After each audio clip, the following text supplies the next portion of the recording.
أنا مو قابة سنين ستياري قابة سمت رشا دوفي تيتما أتشي قد دوفتي لما تديفتي وانين أنجين نانجتي ربي مي أنجتي جتي نكبا ربي سوستادو أما قاور ده تنجاتي مثال لينجا باتوتي لكن فدو بدي فرودو أتي تنو بليس ملي أنا مدي والله سين دبل سفرو سين نقفتي أنا और दोस्तों तक यूं तो बल्ले से والله يوم نسيب بليس أمان دي فميسان قاعد فداكم ورب الكابر أكتنا بلले से أما سيب ريزني उच्चू अलावा सन ऊपर दे वीडियो वज्जी डलेने मी नीं बोस किताब si wajji da mun kaba tu जबाती था si wajji da mun kaba Vajji दमु कब दे वज्जी दमु कब ना वज्जी वंजलो जन्ने मी नमने वंजलो ati gootummaa qabduu fi gootummaa keetiin hidhamte ali yeroo sanitti ambo daa mee dhageeffadha gizenan hidarraa boos waa jajjatte akka dhugatte mee dhugaa soo iniga waa jajjatte mee ani saataan waa daan jette mon jenne waa naan jette samboodan biloogun su godhe moo maaliin beeku goroon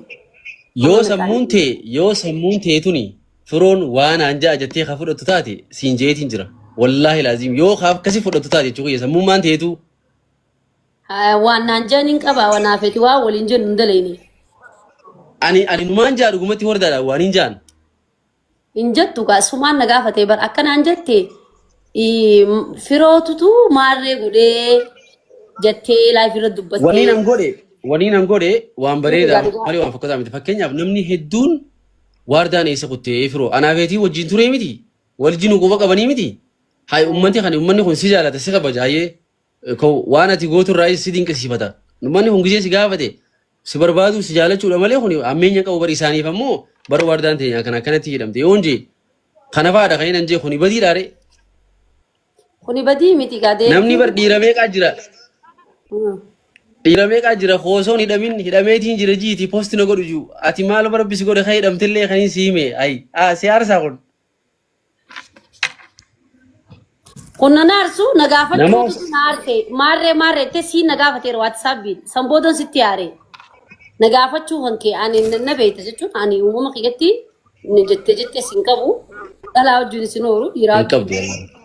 garuu amman hin qabdu sunuma saniifuu amma yoo dhiifama nagaafatte garuu afaanii miti afaanii taate jara keenya afaaniin dhiifama nagaafatu adama halawaan bitee ergaa duuba viidiyoo noo jindaleedee halawaa fi mashabbaqa fiddee jechuun dhiifamni akkasitti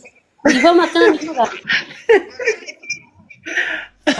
yoo isaan irra murteessan wallahi laazim ni dhufa wallahi konoomee haa murteessanii